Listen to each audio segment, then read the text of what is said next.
This channel does not promote any violence, harmful, or illegal activities. All content provided by this channel is meant for an educational and information purpose only.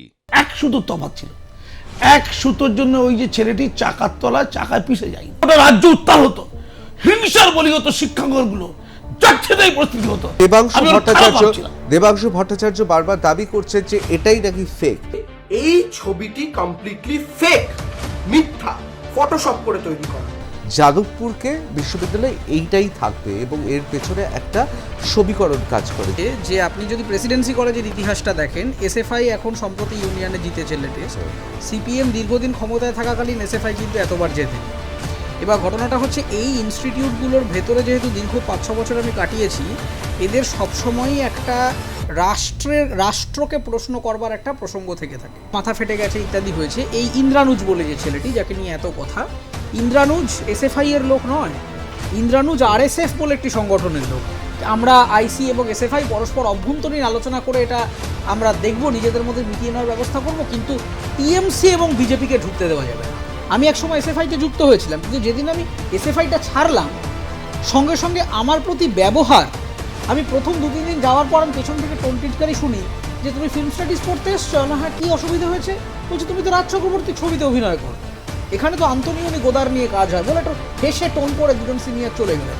এটা কি ঠিক যে যাদবপুর বিশ্ববিদ্যালয় কোনো একটা সময় আত্মহত্যার প্রবণতা গ্রাস করেছিল, আচ্ছন্ন করেছিল তোমায়? অ্যাবসলিউটলি, এটা আমি বিস্তারিত ফেসবুকে লিখেছি। তা তো এই যে ইন্দ্রানুজদের কথা, এই দিনের পর দিন ফেসবুকে কি পোস্ট দিয়েছে। যখন হারঘর তিরঙ্গার কথা বলা হয়েছে, তখন সে একটি পান পারাকের ছবি পোস্ট করে হারঘর তিরঙ্গা লিখেছে। তারও তো চিন্তার স্বাধীনতা আছে।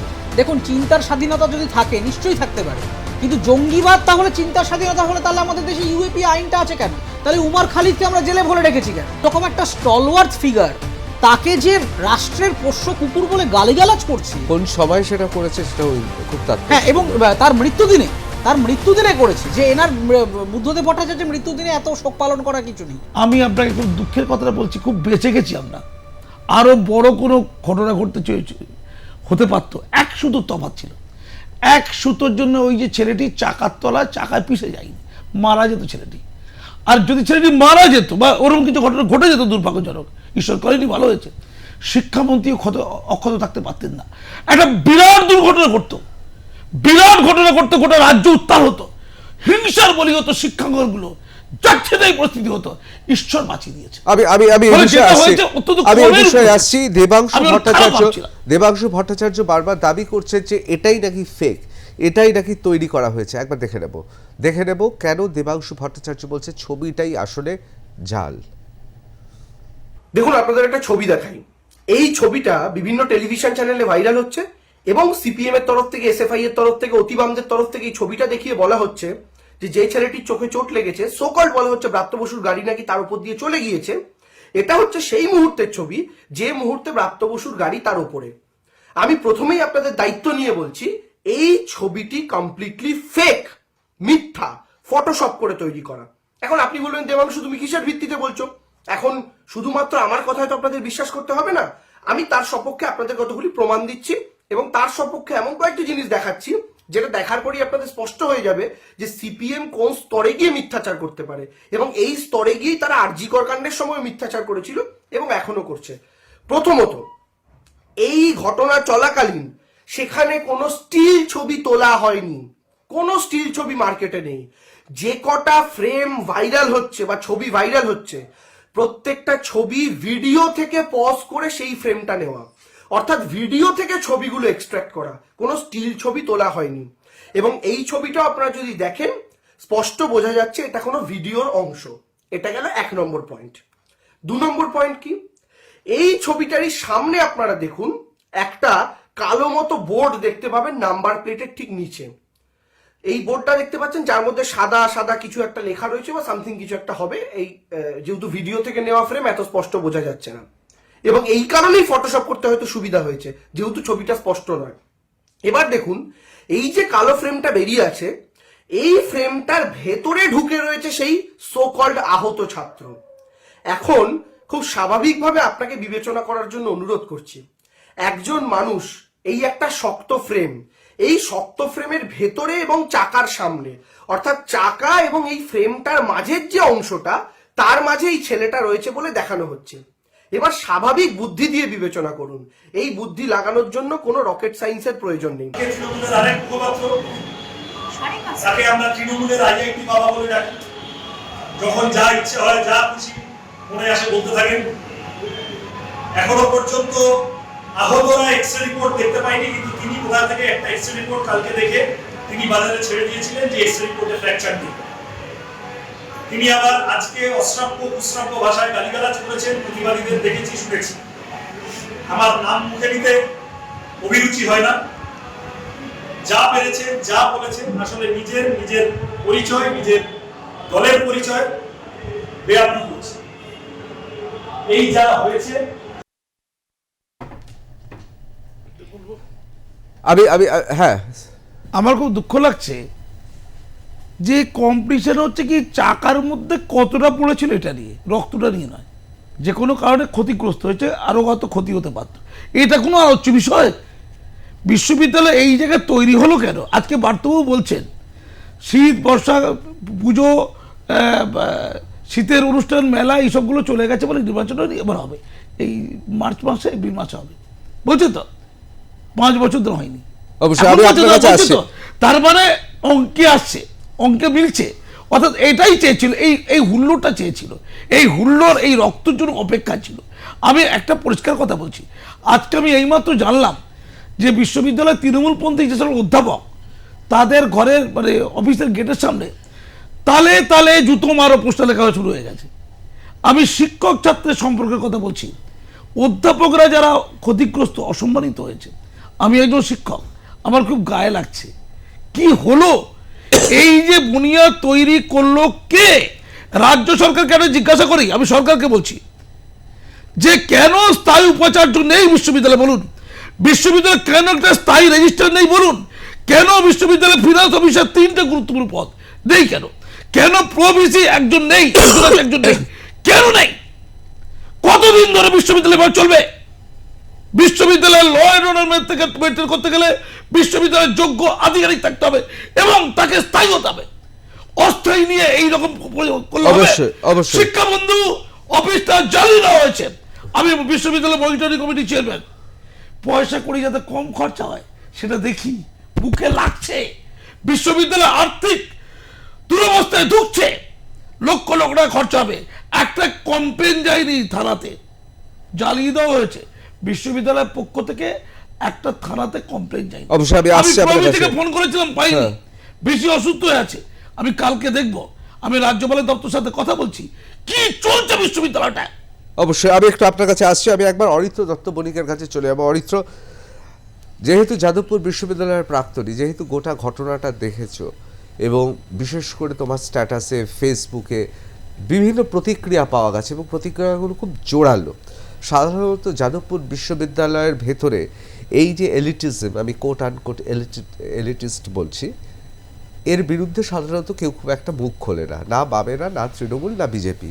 কোথাও হয়তো এই মূল স্রোতের রাজনৈতিক দলগুলোর মধ্যে একটা হীনমন্যতাও কাজ করে, যেমন জেএনইউর ক্ষেত্রেও কাজ করে। কোথাও কি মনে হচ্ছে এই যে তুমি যে মুখটা খুললে এবং যে পরিস্থিতি এই মুহূর্তে যাদবপুর বিশ্ববিদ্যালয়, আমাকে একজন বিখ্যাত অধ্যাপক যাদবপুর বিশ্ববিদ্যালয়ে বলেছেন যাদবপুরকে বিশ্ববিদ্যালয় এইটাই থাকবে এবং এর পেছনে একটা সমীকরণ কাজ করে, যে যখন ক্ষমতায় থাকে সে প্রেসার কুকারের মতো একটা ভাল্ব রেখে দেয়, যাতে অন্তত যে রাজ্যে বাবা বলে হোক, কংগ্রেস আমলে হোক, তৃণমূল আমলে হোক, গণতন্ত্র অন্য জায়গায় থাকবে না, এখানে একটা মুক্তাঞ্চল করে রাখা হয়, একটা খোলা হাওয়ায় দেখা হয় কি হচ্ছে। কি মনে হয়? দেখুন, এটা খুবই সত্যি কথা যে যাদবপুর এবং প্রেসিডেন্সি কলেজ, এই দুটি কলেজকে প্যারালালি একটা জেনারেলাইজ করে দেখা হয় এবং এটা ফ্যাক্টর যে যাদবপুর ইউনিভার্সিটি অ্যাটলিস্ট বামপন্থী, তৃণমূলপন্থী, বিজেপিপন্থী কোনো পন্থীর সাথেই মেলে না। তার কারণ হচ্ছে যে আপনি যদি প্রেসিডেন্সি কলেজের ইতিহাসটা দেখেন, এসএফআই এখন সম্প্রতি ইউনিয়নে জিতেছে লেটেস্ট। সিপিএম দীর্ঘদিন ক্ষমতায় থাকাকালীন এসএফআই কিন্তু এতবার জেতেনি। এবার ঘটনাটা হচ্ছে এই ইনস্টিটিউটগুলোর ভেতরে যেহেতু দীর্ঘ 5-6 বছর আমি কাটিয়েছি, এদের সবসময়ই একটা রাষ্ট্রকে প্রশ্ন করবার একটা প্রসঙ্গ থেকে থাকে। এরা সবসময় মনে করে যে আমি যদি রাষ্ট্র যে কথাটা বলবে, আমি যদি তার সাথে একই সমান লেয়ারে চলে আসি তাহলে প্রশ্নগুলো করতে পারবো না। তো সেই কারণে এটা ভেবে নেওয়ার কিছু নেই যে এখন যে ঘটনাটা ঘটছে, কালকে যদি সিপিএম ক্ষমতায় চলে আসে আর মোহাম্মদ সেলিম মুখ্যমন্ত্রী হয়ে গেলে না যাদবপুর সব সিস্টেমেটিক হয়ে গেল, সেটা হবে না। যাদবপুরের মূল প্রবলেমটা হচ্ছে যাদবপুরে একটা ইনডিসিপ্লিন এডুকেশন সিস্টেম রয়েছে। দ্বিতীয় কথাটা হচ্ছে যে যাদবপুর বিশ্ববিদ্যালয়ে প্রচুর প্রাক্তনীরা ছদ্ম বেকারত্বের শিকার।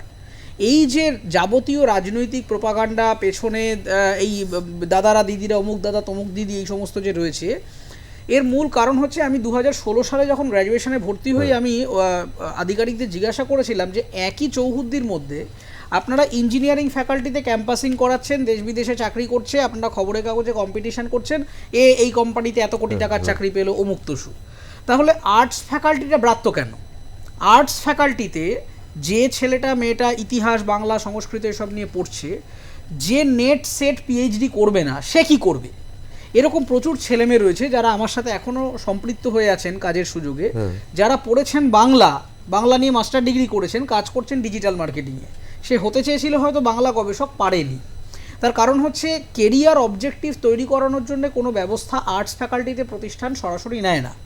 দ্বিতীয় কথাটা হচ্ছে যাদবপুর বিশ্ববিদ্যালয়ের এই মুহূর্তে যে ঘটনাটা ঘটেছে, যাদের এই যে যার মাথা ফেটে গেছে ইত্যাদি হয়েছে, এই ইন্দ্রানুজ বলে যে ছেলেটি যাকে নিয়ে এত কথা, ইন্দ্রানুজ এসএফআই এর লোক নয়, ইন্দ্রানুজ আরএসএফ বলে একটি সংগঠনের লোক। আরএসএফ এর আপনি ফেসবুক পেজটায় যদি চলে যান, তার অ্যাবাউট সেকশনে ক্লিক করে দেখবেন সেখানে লেখা রয়েছে যে আমরা নকশালবাড়ি আন্দোলনের ঘটনাকে পাথেয় করে রেভলিউশনারি স্টুডেন্ট মুভমেন্ট তৈরি করি। এটার বাংলা ভাষান্তরটা আমি সংক্ষেপে বললাম। তাহলে যে অর্গানাইজেশনটা নকশালবাড়ির মতো একটা মানে ব্যান্ড ইডিওলজিকে প্রমোট করছে এবং তার অনুগামী একজন ছাত্র, তাহলে সে যে ভারতবর্ষের জাতীয় পতাকা ভেঙে দেবে, সে মন্ত্রীর গাড়িতে ইট ছুড়বে, এটা তো খুব স্বাভাবিক। দিনের পর দিন ধরে যাদবপুর বিশ্ববিদ্যালয়ে একটা বায়াসনেস কাজ করে। আপনি যদি সত্যি একটা গণতান্ত্রিক বিশ্ববিদ্যালয় হতো, তাহলে নরেন্দ্র মোদীকে নিয়ে যে ডকুমেন্টারিটা বানানো হচ্ছে সেটাও দেখানো হতো, আবার আমাদের অরুন্ধতী রায়ের বই নিয়ে যে সেমিনার হচ্ছে, যেখানে সরাসরি নকশালদের পক্ষেই হয়তো একটু স্লাইটলি কথা বলা হচ্ছে, সেই নিয়েও কথা বলা হতো। কিন্তু আপনি অরুন্ধতী রায়ের বই নিয়ে আলোচনাটা পাবেন, নরেন্দ্র মোদীর ডকুমেন্টারিটা পাবেন না।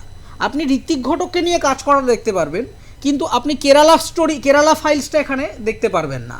তার কারণটা হচ্ছে যে সবসময় এখানে একটা অ্যান্টি এস্টাবলিশমেন্টের একটা গল্প কাজ করে। আমি জাস্ট একটা সামারি সংক্ষেপে বলে দিচ্ছি। প্রেসিডেন্সি কলেজে কিছুদিন আগে আইসি এবং এসএফআই এর একটা প্রচণ্ড ক্ল্যাশ হয় এবং সেই সিচুয়েশনটা এতটাই অ্যাগ্রেভেটেড হয়ে যায় যে আইসির বহু ছাত্রছাত্রীরা তারা বলে যে এসএফআই এর ছেলেরা তাদেরকে শারীরিকভাবে নিগ্রহ করেছে, এবং এইটা আমার খুব খারাপ লাগে।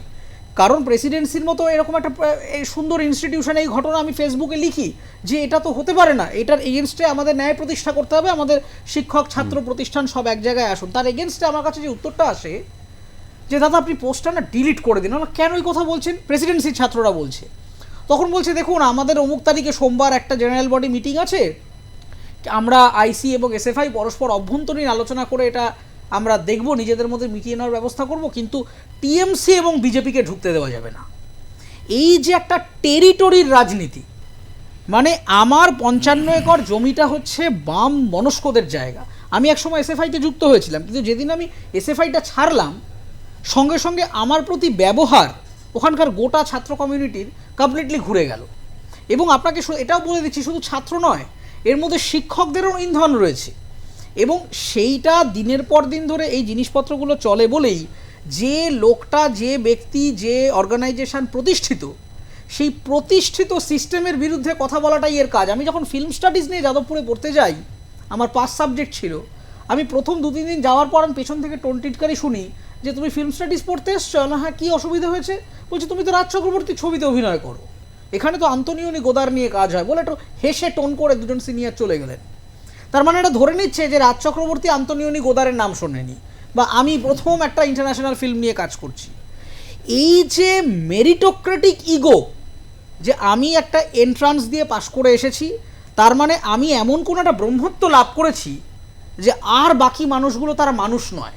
আমি যদি একটা আমার সাবস্ট্যান্ডার্ড ছেলেমেয়ের সাথে কথা বলি, আমার সোশিওলজি বিভাগের একটি ঘটনা বলে শেষ করব। আমি বসে আছি, মাস্টার ডিগ্রি পড়তে বসেছি, আমার পাশে শিডিউল কাস্ট শিডিউল ট্রাইব কোটার কিছু ছেলে মেয়ে ভর্তি হয়েছেন। তাদের যথারীতি তারা কেউ রায়গঞ্জ থেকে এসছেন, কেউ কোচবিহার থেকে এসছেন, তাদের ইংরেজি অত ভালো নয়। মোটামুটি ক্লাস ভর্তি হাউসফুল একটা ক্লাস চলছে, সেখানে একজন মাস্টারমশাই ক্লাসে বসে যারা ধরুন কনভেন্ট স্কুলের ছেলে মেয়ে তাদেরকে বলছে তোমরা মাস্টার ডিগ্রি শেষ করে নেট সেট এগুলো দাও, পিএইচডি করো, এই করো সেই করো, সুন্দর গাইড করছেন। যেই এই দিকে তাকাচ্ছে সেই ছেলেগুলোর দিকে তাকিয়ে বলছে যে তোমাদের তো আর কিছু হবে না, পিএইচডি টিএইচডি দেখো সরকারি চাকরি পাও কিনা। সেই ছেলেগুলো বাইরে এসে কান্নায় ভেঙে পড়েছিল। আমি এবং আমার অন্যান্য সহপাঠীরা যারা এগুলো ফেস করে এসেছিলাম তারা এদের মনে সাহস জুগিয়েছিলাম। না হলে সেই ছেলেটি আমার পেজেও কমেন্ট করেছে, দেখতে পাবেন পাবলিক আছে, যে আমি ভেবেছিলাম মাস্টার ডিগ্রি ছেড়ে দেব।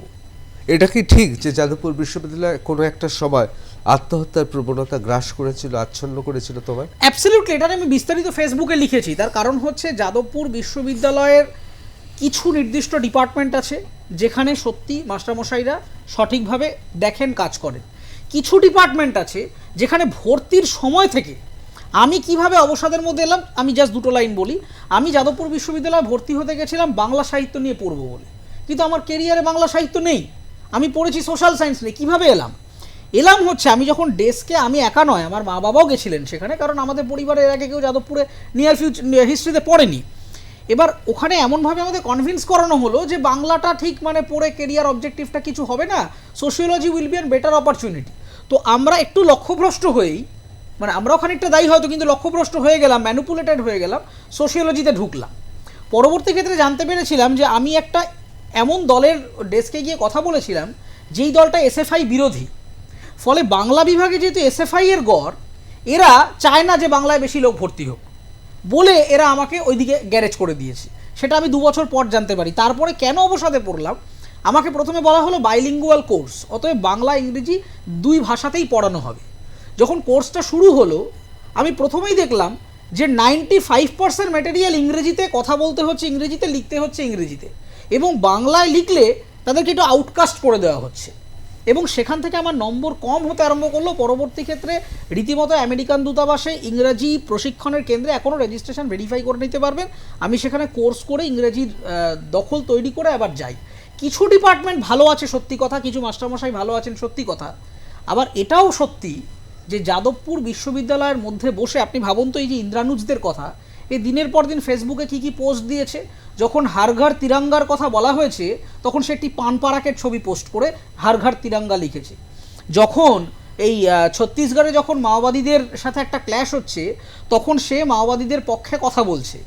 যখন এই এনআইএ এসটিএফ একের পর এক এরকম বিভিন্ন মাওয়িস্ট অর্গানাইজেশনকে রেড করে সেখান থেকে বার করে আনছে, তখন এই কথাটা পরিষ্কার এই ইন্দ্রানুজের পেজে পাওয়া যাচ্ছে যে এনআইএ এসটিএফ এই সমস্ত কেন্দ্রীয় সরকারি রাষ্ট্রের শক্তির বিরুদ্ধে জঙ্গিবাদী অবরোধ গড়ে তুলুন। এই সব জঙ্গি শব্দটা সে উচ্চারণ করছে, কিন্তু কোথাও মনে হয় না তার তো চিন্তার স্বাধীনতা আছে। দেখুন, চিন্তার স্বাধীনতা যদি থাকে নিশ্চয়ই থাকতে পারে, কিন্তু জঙ্গিবাদ তাহলে চিন্তার স্বাধীনতা হলে তাহলে আমাদের দেশে ইউএপি আইনটা আছে কেন? তাহলে উমর খালিদকে আমরা জেলে ভরে রেখেছি কেন? তাহলে তো আমাদের দেশে আমার যদি জাতীয় পতাকার অবমাননা করতে হয় তাহলে কনস্টিটিউশন থেকে ফ্র্যাটার্নিটি কথাটা তুলে দিতে হয়। কাশ্মীর বাঙ্গে আজাদি যদি আমার স্লোগান হয় তাহলে কনস্টিটিউশন থেকে ফ্র্যাটার্নিটি কথাটা তুলে দিতে হয়। আমার প্রশ্নটা হচ্ছে যে আজকে মোহাম্মদ সেলিম সাহেব গিয়ে ওখানে দেখা করে এলেন, অথচ বুদ্ধদেব ভট্টাচার্যকে কোট আন কোট রাষ্ট্রের পোষ্য কুকুর সম্বোধন করেছে ইন্দ্রানুজ। তার মানে দেখুন, এই যে এসএফআই, সিপিএম, বামপন্থী ইত্যাদি ইত্যাদি, তাদের গুরুদেব তো বুদ্ধদেব ভট্টাচার্য। তাহলে ওই রকম একটা স্টলওয়ার্থ ফিগার, তাকে যে রাষ্ট্রের পোষ্য কুকুর বলে গালিগালাজ করছে, কোন সময় সেটা করেছে সেটাও খুব তাৎপর্য। হ্যাঁ, এবং তার মৃত্যুদিনে করেছে, যে এনার বুদ্ধদেব ভট্টাচার্যের মৃত্যুদিনে এত শোক পালন করা কিছু নেই। তার মানে প্রশ্নটা হচ্ছে যে এখানে শত্রু ইকুয়াল টু বন্ধু। এই যে টিএমসি এবং বিজেপিকে আটকাতে হবে বলে এসএফআই বা আরএসএফ বা আইসা যখন নির্বাচন হবে দেখবেন এরাই এদের প্রতিদ্বন্দ্বী, এরাই একে অপরের ক্যাম্পেনে গিয়ে যাচ্ছে তাই কথা বলছে একে অপরের সম্পর্কে, প্রচণ্ড সোচ্চার মিছিল করছে।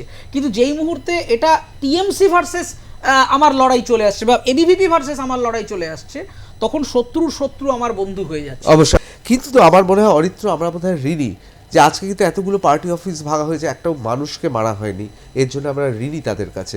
যাদবপুর বিশ্ববিদ্যালয়ে যা হয়েছে এখনো পর্যন্ত কোনো প্রাণঘাতী হয়নি, এটার জন্য অন্তত ঋণ প্রকাশ করতে পারি। দেখুন, প্রথমত হচ্ছে যে রাজনীতিকে কেন্দ্র করে যে সে ছাত্র রাজনীতি হোক কিংবা মেইন স্ট্রিম পলিটিক্স হোক, সেখানে রক্তপাত দিয়ে রাজনীতি হয় এইটা আমি অন্তত বিশ্বাস করি না, এবং আমি ঘোরতর এর বিরোধী। আজকে হয়তো সত্যি যাদবপুরে কেউ মানে মারা যাননি, এটা ঈশ্বরের কৃপা, কিন্তু একটা স্ট্যাম্পেড সিচুয়েশন হতেই পারতো। কিন্তু তাও যেটা হয়েছে সেটাও খুব একটা কম কিছু নয়। সে একজন মানে নকশালবাড়ি আন্দোলন দ্বারা অনুপ্রাণিত হতে পারে, তার ইডিওলজির সাথে আমার ইডিওলজি 180 অপোজিট হতে পারে, কিন্তু তার একটা চোখ খারাপ যদি হয়ে যায়, তার যদি মাথাটা ফেটে যায়, সেটা যে কারণেই হোক, সেটা কিন্তু আমাদের প্রত্যেকটা মানুষের কাছেই কলঙ্ক। ফলে আমার অন্তিম যেটা আবেদন সেটা হচ্ছে মূলত বিভিন্ন ইনস্টিটিউটগুলিতে আপনারা রাষ্ট্রপক্ষের যারা শুনছেন টিভিতে, যে ছাত্র সংসদ নির্বাচনটা দ্রুত করুন। কারণ ডেমোক্রেটিক প্ল্যাটফর্মটা যদি রেগুলারলি ফলো করা হয়, তাহলে কিন্তু এই জায়গাটা অনেকটা সেফ জায়গায় চলে আসে এবং বিশৃঙ্খলা হয় না। এবং যাদবপুর বিশ্ববিদ্যালয়কে সুরক্ষিত করবার জন্যে আইডি কার্ড সিস্টেম, সিসিটিভির মতো একটু ডিসিপ্লিনড এডুকেশন সিস্টেম। আজকে এই যে আলোচনাটা হচ্ছে, ও তৃণমূল বাইরের ছেলে ঢুকিয়েছে, এসএফআই বলছে ওরা বাইরের ছেলে ঢুকিয়েছে, আরে বাইরের ছেলেটা এলো কিভাবে? এটা তো মাছের বাজার নয়। আজকে তৃণমূল বাইরের ছেলে ঢোকালেও আটকানোর জন্য আমার যদি একটা আইডি কার্ড সিস্টেম, একটা রেকর্ড মেকিং থাকতো, আমি জানতে পারতাম কোন কনফারেন্সে কোথায় কে আসছে। তা এই রেকর্ড কিপিং খুব ইম্পর্টেন্ট।